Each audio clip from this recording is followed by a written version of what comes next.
kobane, kobane, kobane, kobane, kobane, kobane, kobane, kobane, kobane, kobane.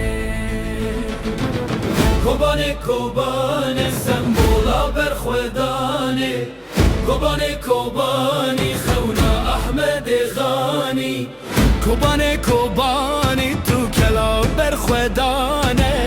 Kobane, kobane, khewna Ahmed Ghani. Bijiyek bona Kurdan. Peşmerge u yer berge birane li kobane. Nakevin nawestin narvin ji meydane. Nekevi kobane am westiyan kare meşkestin u revin. Zarok mehetim axam ma agir u xuyin. Ey kobane ez li bexte tel ture Kurdistane. Nekevi nerevi sist nebi li meydane. Bibe karemana di diroke da Rupela ser bilindiya xwe diçîne.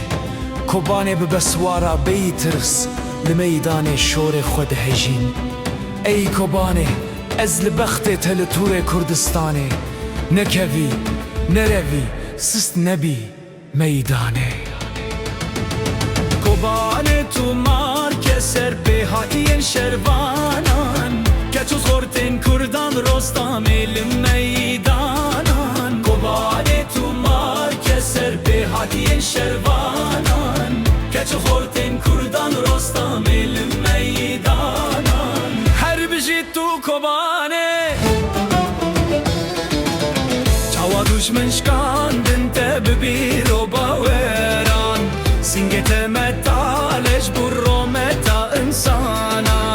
Çawa düşmen şkandin te bi bîr û baweran. Singê te metaleş bû rometa insana. Lêxe kobane ev gorên reşin. Ji nifşê koleyî bo cuhayşin. Şerên wan dev û şorên wan dar. Cenga wan tir xewn û xeyal. Tinê lêxe kobane Qehremanê wan ji pate û deziyan çêkirîne.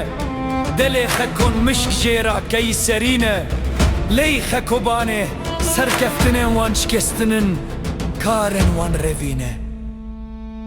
Ey etona düşmenan kobane Lêxe çardî wan ber bi cehennemê vegerin. Lo lo lo lo lo lo lo